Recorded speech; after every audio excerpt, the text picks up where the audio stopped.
மதி வந்து அமைதியாக இருக்கிறத பார்த்துட்டு வந்து ரேவதி வந்து, "மதி என்னாச்சு மதி? ஏன் ஒரு மாதிரி இருக்கீங்க?" அப்படி சொல்லிட்டு கேட்குறாங்க. இல்லை இல்லை அது வந்து சொல்லு மதி, எனக்கு நல்லா தெரியும். மலர் அண்ணி வந்து உங்ககிட்ட பேசலை அப்படின்ட்டு தானே நீ இந்த மாதிரி இருக்க." அப்படின்னோடனே, "எனக்கு ரொம்ப கஷ்டமாக இருக்குது. அவங்கள எப்படிலாம் நான் வந்து வந்து நினச்சேன் தெரியுமா? கடைசியில் அவங்க வந்து இப்படி ஆயிட்டாங்களே." அப்படின்னோடனே, "அது நீ தப்பாக புரிஞ்சிருக்க அண்ணியை பற்றி. அன்னிக்கு கொஞ்சம் வருத்தம்." "என்ன வருத்தம்?" அப்படின்னோடனே, "இல்லை நீ சுயமரியாதை இல்லை அப்படின்னு சொல்லிட்டு கேட்டுட்டல, அதுலேருந்து அன்றைக்கி கொஞ்சம் வருத்தமதி, அதனால தான் உங்ககிட்ட அப்படி நடந்துக்கிட்டாங்க." அப்படின்னோடனே, "ஏங்க நான் வந்து கோவத்தில் தாங்க கேட்டேன், வேணும்னு கேட்கல. ஆனால் நான் சொன்னதில் உண்மை தானே இருக்குது, பொய் இல்லைல்ல." அப்படின்னோடனே, "என்ன பதி இப்படி பேசினா எப்படி? வேறு என்ன பேச சொல்கிறீங்க? அவங்க கொஞ்சமாவது வந்து பொறுப்பாக நடந்துக்கிட்டா இந்த பிரச்சனை வருமா? உங்கள் அம்மா அப்பா சொல்கிறதெல்லாம் செய்கிறது தப்பு கிடையாது. ஆனால் அவங்க தேவையில்லாமல் வேலை வாங்குறாங்க, அதெல்லாம் அவங்க செஞ்சு பழகிட்டாங்க. அதனால தான் அதே வந்து மற்றவங்க கிட்டேயும் அவங்க எதிர்பார்க்குறாங்க. உண்மையிலேயே என்னென்னா உங்கள் அம்மா அப்பா கிட்டே நான் தப்புன்னு சொல்ல மாட்டேன், தப்பு எல்லாம் வந்து அக்கா கிட்ட தான் இருக்குது." அப்படின்னோடனே, "எனக்கு புரியுது மதி, நான் அது இல்லைன்னு சொல்லலை. அண்ணி வந்து அப்படியே பழகிட்டாங்க, அதுதான் வேணான்னு சொல்கிறேன். அந்த அவங்க பழகினதால தான் இப்போ இவங்க என்கிட்ட எதிர்பார்க்குறாங்க. நீங்களே சொல்லுங்கள், நான் செஞ்சதில் என்ன தப்பு இருக்குது?" அப்படின்னோடனே, "சரி மதி டென்ஷன் ஆகாத, பார்த்துக்கலாம் விடு. சரி இப்போ சுரேஷ் வருவான், தேவையில்லாத பிரச்சனை வேணாம் மதி." அப்படின்னோடனே, "இங்கே பாருங்கள், அவர் என்கிட்ட பிரச்சனைக்கு வந்தால் நான் சும்மா இருக்க மாட்டேன்." அப்படி சொல்கிறாங்க. "சரி மதி டென்ஷன் ஆகாத, சரி சரி ரிலாக்ஸ் பண்ணிக்கோ, சாப்பிட வரணும் போகலாமா?" அப்படின்னோடனே, "இல்லை பரவாயில்ல." அப்படின்றாங்க. "பரவாயில்ல பதி வா." அப்படி சொல்லிட்டு கூட்டிகிட்டு போகிறாங்க. எங்கள் சுரேஷ் வந்து சாப்பிட உட்காந்துருக்காரு. அதை பார்த்த பதி அமைதியாக சாப்பிட ஆரம்பிக்கிறாங்க. வழக்கம் போல் தங்கராஜ் வாயை சும்மா வச்சுக்காமல் வந்து தொடர்ந்து வந்து மதிக்கு அட்வைஸ் பண்ணிகிட்டே இருக்காரு. அதை பார்த்த மதி இன்னும் டென்ஷன் ஆகிடுறாங்க. அதை பார்த்து ரேவதி, ஐயோ என்ன பிரச்சனை நடக்க போகுதுன்னு பயப்படுறாங்க.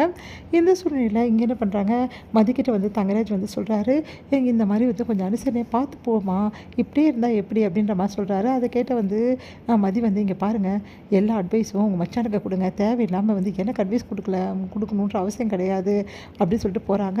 அதை கேட்டு தங்கராஜ் செம்மையாக டென்ஷன் ஆகிறாரு.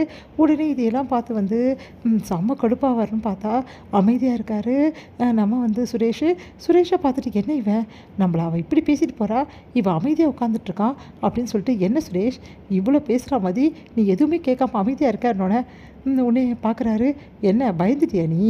அவள் போலீஸ் ஸ்டேஷனில் உன் மேலே கம்ப்ளைண்ட் கொடுத்தோன்னே உடனே பயந்துட்டேன் அப்படி தானே?" அப்படின்னோடனே, "அது வந்து மாமா, தேவையில்லாத பிரச்சனை எதுக்குன்னு தான் நான் அமைதியாக இருக்கேன்." "தேவையில்லாத பிரச்சனைக்கு எதுக்கா?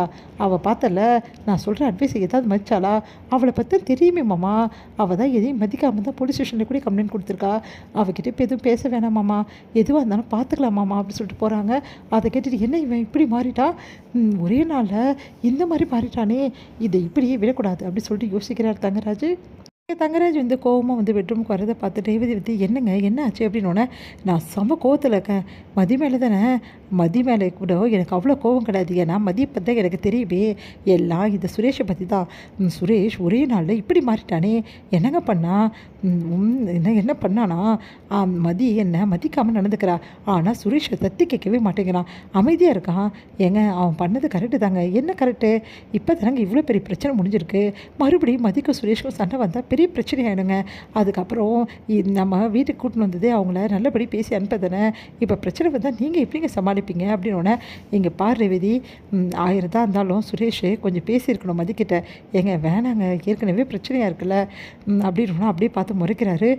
"உன்னை பொறுத்த வரைக்கும் என்னை யார் அவமானப்படுத்தினாலும் உனக்கு சந்தோஷம் தானே, மதி என்னை அவமானப்படுத்துறது உனக்கு மனசில் குதூகலமாக தானே இருக்கும்." அப்படின்னோடனே, "ஏங்க அப்படிலாம் ஒன்றும் இல்லைண்ணே, அப்போ நீயாவது வந்து கேட்கணும்ல மதிக்கிட்ட, ஏங்க வீண் பிரச்சனை வேணாம் சொல்லிட்டு நானும் அமைதியாக இருக்கேங்க."